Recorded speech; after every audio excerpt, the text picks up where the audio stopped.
Public opinion बनना चाहिए, public opinion भी बना ली है और पब्लिक तो कह रही है कि हम तो इनको वोट नहीं दे रहे हैं, फिर भी ये जीत रहे हैं और उसके विकल्प के लिए जो चीज़ें सामने आ रही हैं, उसको कोई मानने के लिए तैयार नहीं है।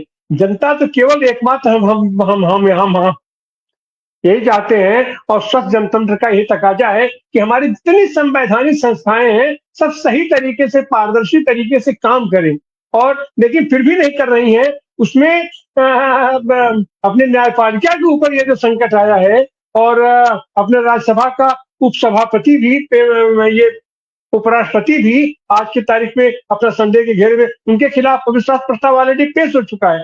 तो अगर इनके ऊपर महाभियोग का अगर प्रस्ताव वहां जाता है राज्यसभा में भी, लोकसभा में भी, तो उसकी क्या स्थिति बनेगी, कैसी स्थिति बनेगी? जो कुएं में अपना पूरा भांग पड़ा हुआ है, तो आखिर इससे कैसे निजात पा पाएंगे? हम चलते हैं डॉक्टर अभय कुमार जी के पास। अभय कुमार जी, आपकी इस पर व्यापक टिप्पणी। अभय कुमार जी। बहुत बहुत शुक्रिया। लीगल पॉइंट ऑफ व्यू से जो भी मोअज़्ज़िज़ वकील और इस फील्ड के जो माहिरीन थे, उन्होंने बहुत सारी बातें रख दी हैं।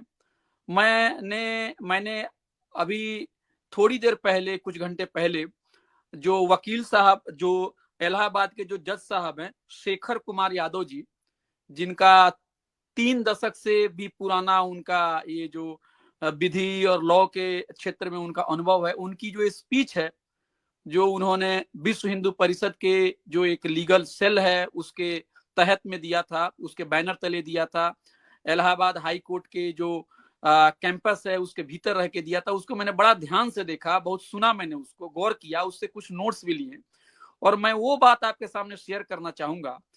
देखिए, पॉलिटिकल साइंस में आप ग्रेजुएशन की बात तो छोड़ दीजिए, यहाँ तक कि हाई स्कूल में भी यह बात साफ साफ तौर पे पढ़ा दी जाती है कि हमारे कॉन्स्टिट्यूशन जो है, हमारा जो संविधान है, आईन जो है, दस्तूर है, उसके कुछ प्रिंसिपल्स हैं और वो प्रिंसिपल जो है वो फंडामेंटल प्रिंसिपल्स हैं, वो बेसिक प्रिंसिपल्स हैं और उस प्रिंसिपल को किसी भी सूरत में समझिए कि वो जो घर है उसका वो पिलर है। अगर आप उस प्रिंसिपल के साथ छेड़छाड़ करेंगे, उसको तोड़ेंगे, तो जो बिल्डिंग है वो गिर जाएगी।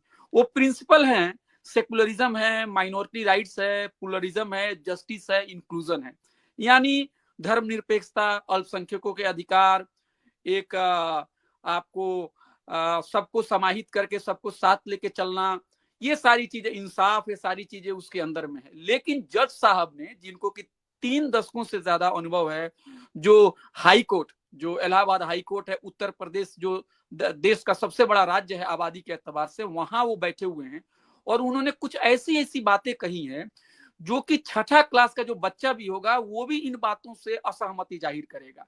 सबसे पहली बात, जो फंडामेंटल बातें जो हैं, जो ये बात हम सब जानते हैं कि हमारा देश जो है, उसका जो आईन जो है, जो उसका जो कॉन्स्टिट्यूशन है, वो सेकुलर प्रिंसिपल पे आधारित है। क्या है सेकुलर प्रिंसिपल? कि राज्य का कोई धर्म नहीं होगा, राज्य तमाम धर्मों को बराबर की निगाह से देखेगा, लेकिन राज्य का अपना कोई धर्म नहीं होगा और धर्म के आधार पे क्या होगा कि हम किसी के साथ भेदभाव नहीं करेंगे। लेकिन अपने स्पीच में इलाहाबाद हाई कोर्ट के जज साहब क्या कह रहे हैं कि इस देश का जो भगवान है, जो ईश्वर है, उसका कोई अनादर करेगा तो ये बर्दाश्त नहीं होगा। अब इस देश का ईश्वर कैसे हो सकता है? क्या यहाँ पे थियोक्रेसी है? क्या यहाँ पे कोई कोई धर्म का राज चल रहा है? क्या यहाँ पे कोई पंडित या कोई मौलवी जो हैं, कोई हाई पोस्ट पे बैठे हुए हैं? ये कौन सी बात वहां पे कर रहे हैं?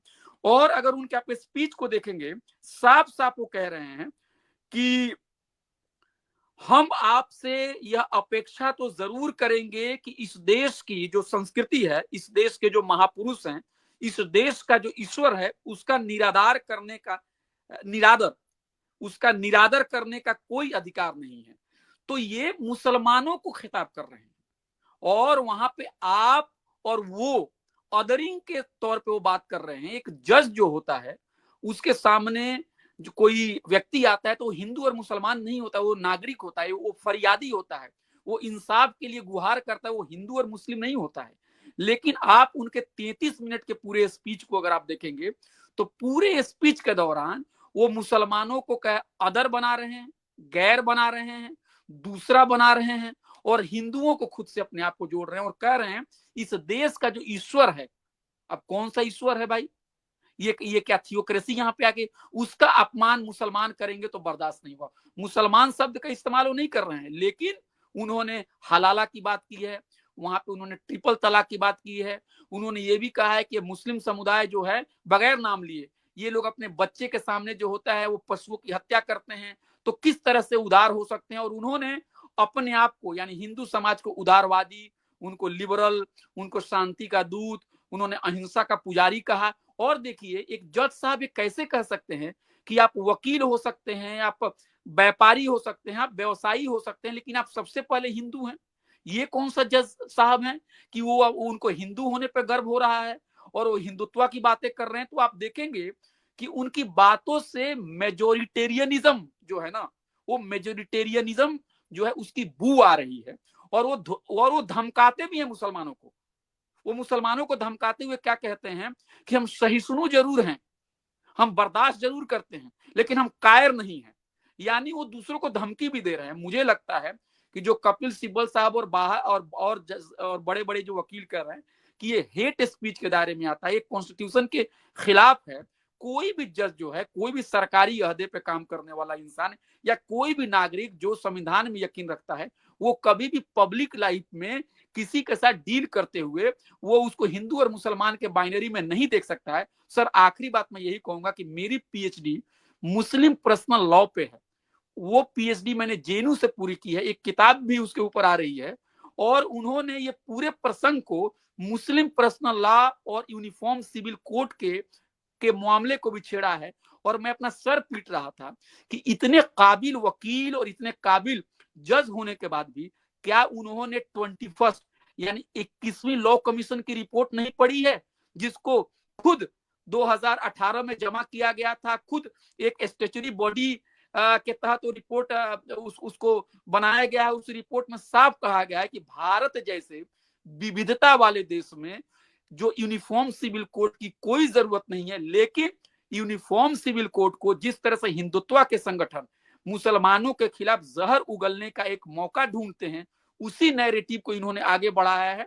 और मुझे लग रहा है कि जिस तरह की भाषा का उन्होंने इस्तेमाल किया है, वैसी भाषा का इस्तेमाल जो है आपको जो एक रोड छाप जो हिंदुत्व के जो लोग होते हैं वो भी कई बार करने से बचते हैं। मुझे काफी दुख हुआ है और मुझे लगता है कि ये दो देश में जो जो जो आपको जुडिशियरी है, इसके अंदर में जो हिंदुत्व और सांप्रदायिकता का जो जहर जिस तेजी से फैल गया है, उसकी एक अलामत है। इसलिए हमको कई क्षेत्रों पर काम करना पड़ेगा। उनके खिलाफ महाभियोग आए, उनके खिलाफ इम्पीचमेंट आए या पीआईएल आए, जो भी हो होना चाहिए, लेकिन हमें एक राजनीतिक मुद्दा भी बनाना चाहिए। और हमको देश का जो संविधान है उसको बचाने के लिए ये जो ऐसे जो जजेस हैं उनका मुकाबला करना होगा। और आखिरी बात मैं यही कहूंगा कि जज साहब ने जो कुछ कहा है, ये सारी चीजें एकेडमिया में भी हो रही है और यूनिफॉर्म सिविल कोड के नाम पे सेमिनार कराए जा रहे हैं, सरकारी पैसे को बर्बाद किया जा रहा है। और ये सारे सेमिनार जो हैं इसमें मुसलमानों के खिलाफ जहर उगलने की बात की जाती है, लेकिन हिंदू समाज के अंदर में जो छुआछूत है, जो दहेज का प्रॉब्लम है, जो डोमेस्टिक वायलेंस के प्रॉब्लम है, इसके बारे में कभी वो मुंह नहीं खोलते हैं। ये मुस्लिम बैशिंग है। मुझे लगता है ये बहुत ही निंदनीय है। और जज साहब को ना तो पर्सनल लॉ की समझदारी है, ना तो यूनिफॉर्म सिविल कोड की जानकारी है। पूरी तरह से विश्व हिंदू परिषद ने उनको ट्रेन किया है और पूरी तरह से नफरत वो पैदा कर रहे हैं और उनके खिलाफ कार्रवाई हो, ताकि लोगों को पता चले कि इस देश में कानून का राज चलता है। आपका बहुत बहुत शुक्रिया। जी बहुत बहुत धन्यवाद। अब हम एक बार फिर चलेंगे अपना प्रोफेसर मोहम्मद खालिद साहब के पास। खालिद साहब, अब तो आपको क्लास भी नए सिरे से शायद लेना पड़ेगा। और जो स्थिति बन रही है कि संविधान हम लोग पढ़ते रहे हैं और सब पढ़ते रहे, लेकिन ये जो स्थिति परिस्थिति बन रही है, ये तो पूरी की पूरी मुहिम चल रही है और ये उस मुहिम का हिस्सा बन गए हैं। हमारी संवैधानिक संस्था का प्रधान उस मुहिम का हिस्सा बन गया है। हमारी संवैधानिक संस्था उपराष्ट्रपति से बड़ा तो और कोई पद नहीं हो सकता, एक उसके बाद तो राष्ट्रपति महोदय हैं, वो भी जिस तरीके की हरकत कर रहे हैं, तो ये पूरा अभियान ये जो चल रहा है, इस अभियान से आखिर निजात कैसी होगी? क्या हमारे देश का अब तो सोचना पड़ेगा क्या हमारा ये जनतंत्र सुरक्षित रह पाएगा? खालिद साहब। देखिए तिवारी साहब, देखिए ऐसा है कि संविधान की शपथ लेकर के ये सब लोग असंवैधानिक मूल्यों को प्रमोट कर रहे हैं। शपथ संविधान की ले रहे हैं। कहा रोज ये जा रहा है कि संविधान सर्वप्रिय है, बहुत ऊंचा है हमारे लिए, हमारे बहुत सम्मानित है, लेकिन शपथ लेकर के उसकी जो किया जा रहा है वो हमारे सबको पता है। चलो पॉलिटिकल लीडर्स तो ऐसे होते हैं तिवारी साहब, जिन्होंने वोटें लेनी है और उसके लिए वो ये नफरत जो चल रही है उसको फैला रहे हैं। लेकिन जो जुडिशरी है, जो बाउंड है इस काम के लिए कि वो संविधान की रक्षक कहा जाता है जुडिशरी को, संविधान की इंटरप्रेटर कहा जाता है जुडिशरी को, लेकिन वो रक्षक की बजाय ऐसे लोग भक्षक बन रहे हैं, संविधान के मूल्यों को तोड़ रहे हैं। और ये केवल जैसे मैंने कहा यहीं तक सीमित नहीं है, बल्कि बहुत सारे ये जो ब्यूरोक्रेसी के लोग हैं, आईएएस ऑफिसर्स वगैरह हैं, आईपीएस ऑफिसर्स वगैरह हैं, उनकी कथनी करनी बहुत से लोगों की, सबकी नहीं मैं कह रहा, उनकी कथनी करनी जो है वो उसी नैरेटिव का पार्ट बनती जा रही है जिस नैरेटिव को सरकारी समर्थन के साथ पैसे खर्च करके, सेमिनार करवा करके, कॉन्फ्रेंसेस करवा करके, यूनिवर्सिटियों के अंदर पैसे दे करके ऐसे कामों के लिए उनको प्रमोट किया जा रहा है। और ये सब चीजें जो हैं, ये मुझे लगता है कि जब तक इसके खिलाफ एक अभियान नहीं चलेगा, और ये अभियान की मैं एक और बात, विडंबना हमारी ये है कि जिन लोगों ने ये अभियान चलाने हैं वो लोग ये सोचते हैं कि अभियान जो है वो केवल व्हाट्सएप पे चलता है, यानी वो सड़क पे नहीं चलता।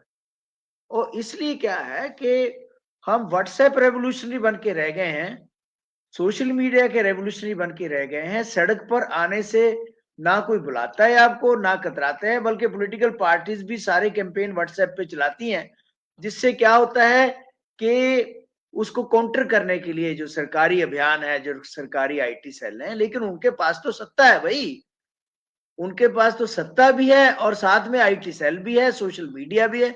आप केवल सोशल मीडिया के साथ उसको काउंटर नहीं कर सकते, उसके लिए सड़क पे आना पड़ेगा। तो उसके लिए हम अभी तैयार नहीं हैं, पता नहीं कब तैयार होंगे। ये एक बहुत बड़ी क्वेश्चन मार्क है हम सब के लिए। जी जी, अब हम फिर चले एक बार एडवोकेट अरविंद श्रीवास्तव जी के पास। अरविंद श्रीवास्तव जी, बात तो सही है कि अंतिम लड़ाई तो जनता को ही झेलनी पड़ेगी और जनता इन सारी चीजों का समाधान भी निकाल रही है। लेकिन ये जो हमारा इंडिया गठबंधन बना हुआ है और इंडिया गठबंधन देखते हैं कि सारी चुनाव के समय क्षणिक रूप से सामने इकट्ठा होता है, दो दल भी अगर कर लिए तो इंडिया का अलायंस हो गया, इंडिया का अलायंस होगा। लेकिन ये जो बेहतर तरीके से जो धुरिया पहलवान है और हर स्तर से ये हर स्तर से ये लड़ाई लड़ रहा है, थेथरई के पराकाष्ठा पर जाकर के लड़ाई लड़ रहा है, इनसे लड़ने के लिए क्या यह जो इंडिया गठबंधन है आज की तारीख तक इसका कोई ढांचा नहीं बन पाया, इसकी कोई वैचारिकी नहीं बन पा रही है, इसका कोई नीति नहीं बन पा रहा है, इसका कोई कार्यक्रम नहीं बन पा रहा है। और लड़ाई तो अंततः निर्णायक लड़ाई तो कोई संगठन नहीं लड़ेगा, जनता अपने तरफ से हो रही है। अभी महाराष्ट्र का अपना जिस तरीके से चीजें निकल के आ रही है, गांव का गांव इनके उस अभियान का भंडाफोड़ करने में लगा है। तो क्या आपको लग रहा है कि ये एनडीए जो है या अपने मोदी है या अपने भारतीय जनता पार्टी है या फिलहाल जो सत्ता अपना पहुंच गई है, उस सत्ता से लड़ाई कर पाएगी हमारी इंडिया गठबंधन या हमारा पूरा विपक्ष, या आगे आप इसका क्या भविष्य देखते हैं? आगे जनतंत्र के लिए तो दोनों पक्ष जरूरी है और दोनों की मजबूती जरूरी है, दोनों का सम्मान जरूरी है। अरविंद जी, दुर्भाग्य अनुरोध से, कीजिए। हाँ, दुर्भाग्य की बात है कि इंडिया गठबंधन ने आज तक कोई कॉमन एजेंडा, कॉमन मैनिफेस्टो कोई तय किया ही नहीं। वो एक चुनावी गठबंधन से आगे बढ़ा ही नहीं। उस चुनावी गठबंधन की भी स्थिति यह है कि हर राज्य में तय कर लेते हैं कि हम इस पार्टी के साथ नहीं शामिल करेंगे, हम उस पार्टी को शामिल नहीं करेंगे, जैसे लेफ्ट को शामिल नहीं करेंगे, आपने कह दिया कि हम कांग्रेस को वहां शामिल नहीं करेंगे, हरियाणा में कह दिया हम इसको समाजवादी पार्टी को शामिल नहीं करेंगे। तो ये चुनावी गठबंधन असल में बन के रह गया है डोमिनेंट बाय कांग्रेस पार्टी। तो इसलिए दिक्कत ये है, पार्टी एक ही एजेंडे पे काम कर रही है, अडानी। प्रायोरिटी मैं समझता हूं कि आज की तारीख में ये है कि फासिज्म का मुकाबला जो जुडिशियरी की तरफ से भी हो रहा है, मीडिया की तरफ से भी हो रहा है, पार्लियामेंट में गवर्नमेंट की तरफ से भी हो रहा है, चुनाव आयोग की तरफ से भी हो रहा है। आज मैं समझता हूं कि भारत विभाजन की राजनीतिक भौगोलिक रूप से भले ही विभाजित ना हो, लेकिन सामाजिक रूप से वो एक विभाजन की ओर बढ़ चुका है, बढ़ गया है, और इसके बहुत गंभीर परिणाम होंगे। और ये जिस तरह से पोलराइजेशन हो रहा है, मणिपुर की स्थिति क्या है कि एक एरिया से दूसरे एरिया में लोग नहीं जा सकते, गए तो जिंदा नहीं लौट सकते। ये स्थिति जिस तरह से बनाई जा रही है, जो बिल्कुल एक सीमा रेखा खींची जा रही है आबादियों के बीच में, तो ये एक लंबा संघर्ष जो खूनी संघर्ष में भी बदल सकता है, ये उसकी तरफ जा रही। इसलिए मैं समझता हूं कि इंडिया गठबंधन को इस पे विचार विमर्श करना चाहिए, एक बड़ा एक सम्मेलन बुलाना चाहिए या मीटिंग करना चाहिए, प्रायोरिटी तय करना चाहिए, और इस बात को सबसे टॉप प्रायोरिटी पे रखना चाहिए कि कम्युनल पोलराइजेशन और कम्युनल जो पेनिट्रेशन